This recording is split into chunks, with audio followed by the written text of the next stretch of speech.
Buenas tardes, nos encontramos aquí desde las oficinas de Ecoanalítica con nuestro director Asdrúbal Oliveros, porque estamos comprometidos en darle la información al minuto para que ustedes puedan tomar buenas decisiones. Dada la coyuntura actual que se encuentra en nuestro país, con una nueva instalación de la Asamblea Nacional y por otro lado un nuevo gabinete económico, sabemos que todos están a la espera de respuestas para poder actuar y también de saber los escenarios para los próximos meses. Por eso tenemos aquí a nuestro director que nos va a dar sus escenarios y más o menos su análisis dado la coyuntura. Hola, Asdrúbal. Hola Cristina, un saludo para ti y bueno, para todos los que nos ven por este canal. Contento de iniciar el año pues hablando un poco de la coyuntura en Venezuela. Comencemos con el recién nombrado gabinete económico, ¿verdad? Tenemos elegido al sociólogo Luis Salas como jefe de este gabinete, pero por otro lado tenemos un ministro también que es Rodolfo Medina, los cuales representan alas diferentes del chavismo. Luis Salas en el ala radical y bueno, tenemos a Rodolfo Medina como una ala más pragmática. ¿Cómo te parece que está ese escenario con estas dos personas? Bueno, es complejo porque Venezuela vive una crisis bastante profunda y yo creo que más bien necesitábamos un gabinete probablemente mucho más homogéneo, con claridad para poder afrontar esta crisis y la toma de decisiones. Cuando tenemos posiciones tan contrapuestas como la expresada por el sociólogo Sala, en términos de una línea mucho más dura, es el ideólogo de la guerra económica, y una posición más técnica como la de Rodolfo, que además es economista, econometrista, con digamos una trayectoria en el Ministerio de Finanzas. Digamos que él empezó como analista y ya llega a ministro. Eso perfila que probablemente van a haber divergencias de opinión en la toma de decisiones por parte de este gabinete, cosa que en la coyuntura actual no nos ayuda. Además de Medina, también hay que destacar otros dos miembros importantes del gabinete, como lo son Jesús Farías, digamos diputado, que en los últimos meses ha venido destacando el tema de simplificar el esquema cambiario, de revisar el subsidio de la gasolina, y también Miguel Pérez Abad, que viene de los gremios de Fede Industria, que en parte tiene un conocimiento bastante amplio de la situación de las empresas en Venezuela. Entonces, una duda que nos asalta a los analistas es cómo se va a poner de acuerdo ese gabinete, digamos, por un lado esa posición radical de Salas y por el otro lado posiciones probablemente más pragmáticas para la solución de los problemas de Medina, Farías y Abad.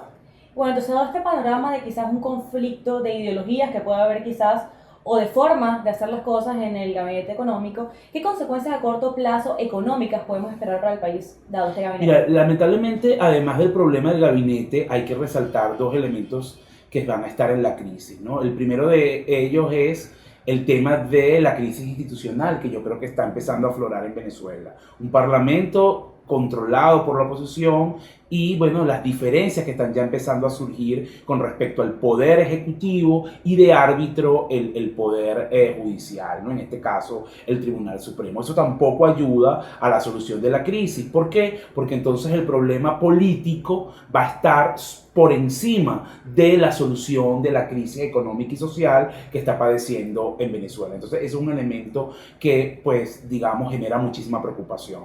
El segundo factor es la situación del mercado petrolero, los precios. Estamos hablando de precios del petróleo que ya están por debajo de $30 el barril. La cesta incluso esta semana está cerrando por debajo de 30, en un contexto que es bien complejo. Nosotros incluso acá en Ecoanalítica calculamos las necesidades de financiamiento para una cesta de 40 que estaban en torno a $23 mil millones.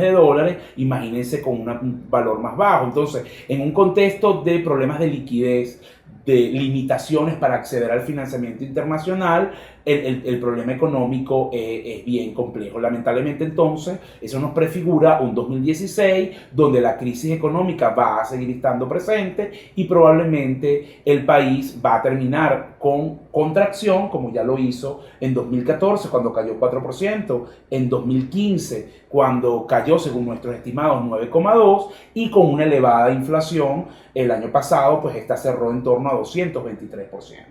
Exactamente, y ya que tocaste el tema del lado político, tenemos esta especie de choque de poderes, porque tenemos por un lado una asamblea opositora que niega este paquete o este modelo económico que ha implementado el gobierno, y tienes por otro lado un gobierno que se niega de la misma manera a aceptar las medidas que quiere implementar la Asamblea. Entonces, ¿cómo, a cara a este escenario, cómo se puede ver la crisis política involucrada en el contexto económico de Venezuela y cómo esto afectaría las medidas económicas que Maduro quiera implementar en los próximos días? Sí, ese es un tema bien interesante que va a estar en el tapete porque efectivamente yo creo que la confrontación no solamente va a ser institucional, sino también de modelo. El próximo martes el presidente ha anunciado que va a presentar el plan de emergencia económica a la Asamblea. Claramente la Asamblea, estoy seguro, va a tener observaciones a ese plan. Ese cómo se va a dar ese entendimiento. Una de las dudas que a mí me surge respecto a ese choque de poderes es el árbitro, es decir, ¿quién arbitra ese conflicto? En una democracia sana, que lamentablemente no es lo que tenemos en Venezuela, ese conflicto probablemente sea arbitrado por una institución judicial, el Tribunal Supremo de Justicia. Pero en Venezuela, ¿cómo va a ser? ¿Cuál va a ser el rol del Tribunal Supremo de Justicia? De otros actores clave que también hay que destacar, como lo es el componente militar. Entonces, habla de una crisis institucional, de una crisis política que efectivamente va a estar presente en los próximos meses. Muy probablemente vas a tener acusaciones de lado y lado. Por un lado, el Ejecutivo va a decir que el gobierno, que la Asamblea le está boicoteando el programa económico, y por otro lado la Asamblea va a decir que el Ejecutivo no está tomando las medidas necesarias, ¿no?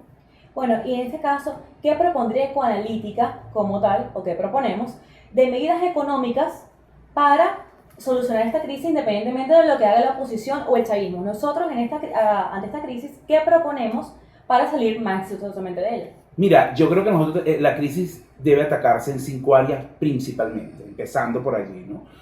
Primero, el tema cambiario, efectivamente tiene que simplificarse y en mi opinión tiene que irse a un proceso de desmontaje del control de cambio. En segundo lugar, el tema de producción y de precios, que también pasa por un proceso de desmontar todas estas estructuras de controles, de no reconocimiento de los derechos de propiedad de las empresas, que afectan obviamente lo que tiene que ver con producción nacional y tiene que ver con problemas de inventarios, escasez y desabastecimiento.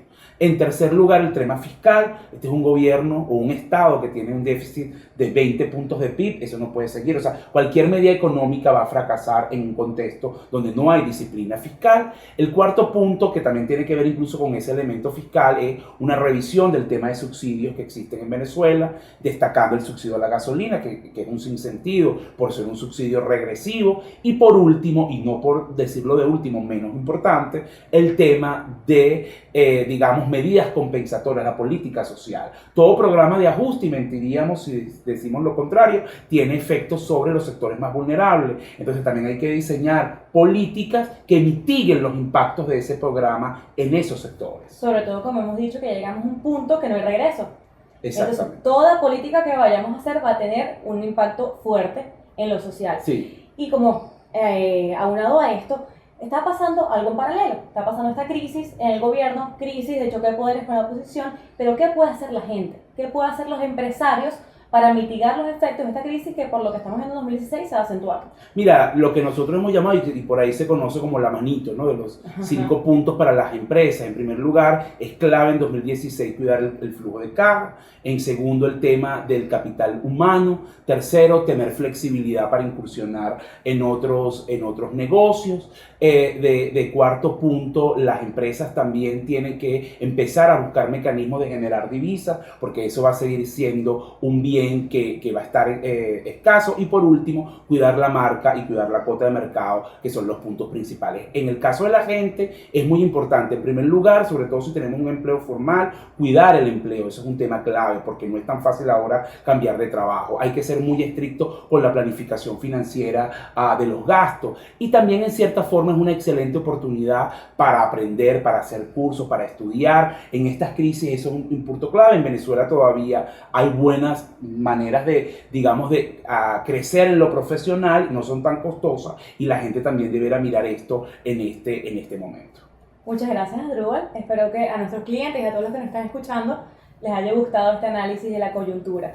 Sí, no me quiero despedir sin, bueno, invitarlos. Primero que nos sigan por nuestras redes, @ecoanalítica para el Twitter, también para el Instagram, nuestra página web www.ecoanalítica.com, por el canal de YouTube, por donde nos están viendo, y también para el próximo 28 de enero, jueves 28 de enero, de 8 a 11 de la mañana, vamos a tener nuestro primer evento del año, que lo hemos titulado Desayuno con los expertos. Ahí vamos a hablar las 3 dimensiones del 2006, el tema económico, político y social, de la mano de los mejores expertos, trayéndole un poco cómo se va a afrontar esto y qué se puede hacer en esta coyuntura. Así que los esperamos. Más información, como dije antes, por nuestras redes y por nuestra página web.